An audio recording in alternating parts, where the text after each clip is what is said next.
Hai semuanya, kali ini kita akan membahas tentang dimensi 3. Dimensi 3 yaitu sudut antara garis dan bidang. Dan ini berada di materi matematika kelas 12 SMA. Kali ini kita akan membahas sudut antara garis dan bidang. Kita perhatikan ada gambar di bawah. Sudut antara garis dan bidang. Yang pertama, setelah kita kemarin mempelajari materi tentang sudut antara dua garis, selanjutnya kita membahas tentang sudut antara garis dan bidang. Kalian masih ingat hubungan antara garis dan bidang? Yaitu mempunyai kedudukan. Garis terletak pada bidang, garis sejajar bidang, dan garis berpotongan dengan bidang. Tapi hanya garis yang berpotongan dengan bidang saja yang mempunyai sudut. Sebelum kita membahas materi pokok sudut antara garis dan bidang, akan kita ingatkan kembali tentang proyeksi garis pada bidang. Proyeksi ruas garis AB pada bidang P dapat diperoleh dengan cara menarik masing-masing titik dan sehingga tegak lurus bidang P dan diperoleh A aksen dan B aksen. Ruas garis A aksen, B aksen adalah proyeksi ruas garis AB pada bidang P. Seperti kita lihat di sini ya. Selanjutnya, sudut antara garis dan bidang. Perhatikan gambar pertama, yaitu alfa adalah sudut antara garis G dan bidang P. Sudut antara garis G dan bidang P adalah sudut yang dibentuk oleh garis G dan proyeksinya G aksen pada bidang P.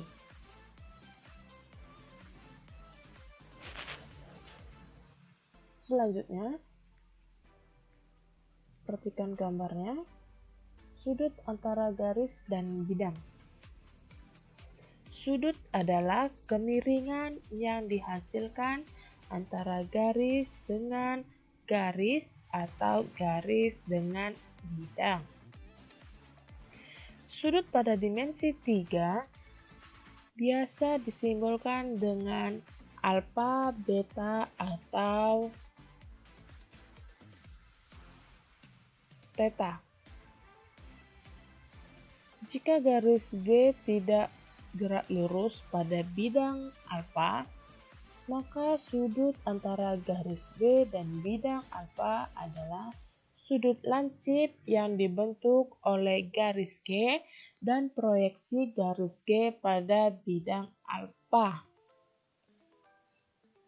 Jika garis B, perhatikan, jika garis B tegak lurus pada bidang alfa, maka sudut antara garis B dan bidang alfa adalah 900.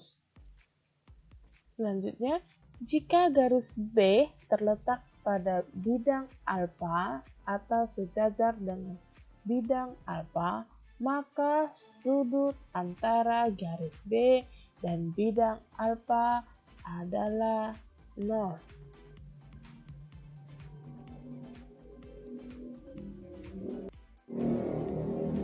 Selanjutnya, cara mencari bidang sudut antara garis dan bidang. Kita telah ketahui bahwa kedudukan garis terhadap bidang dapat dibedakan menjadi 3, yakni garis terletak pada bidang, garis sejajar bidang, dan garis memotong atau menembus bidang. Bagaimana cara mencari besar sudut antara garis dan bidang? Perhatikan kedua gambar di samping. Yang pertama ada garis terletak di bidang dan kedua garis sejajar dengan bidang. Oke.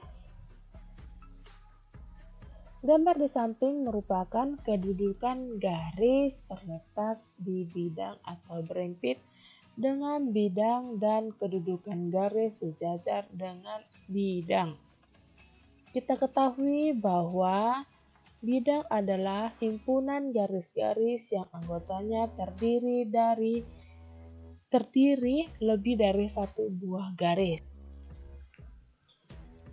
Kita juga ketahui bahwa sudut yang dibentuk oleh dua buah garis yang sejajar dan garis yang berhimpitan adalah 0 derajat. Maka sudut yang dibentuk oleh garis dan bidang yang saling sejajar dan saling berhimpit adalah 0 derajat. Perhatikan gambar berikut. Sekarang perhatikan gambar di samping ini. Pada gambar di samping merupakan sebuah garis G, sebuah garis G yang menembus bidang ABCD. Dia menembus ABCD di titik 0 atau di titik O. Ini di titik O. Proyeksi garis G akan berbentuk garis EF yang berhimpit dan sejajar dengan bidang ABCD. Besar sudut yang dibentuk oleh garis E dengan bidang ABCD adalah sudut yang dibentuk oleh garis G dengan garis proyeksinya yaitu sebesar beta. Dia ada di sini. Garis sudut antara garis dan bidang adalah sudut lancip yang dibentuk oleh garis tersebut dan proyeksinya pada bidang. Sampai di sini materi kita. Kita lanjut kedudukan garis terhadap bidang. Ada 3 buah gambar.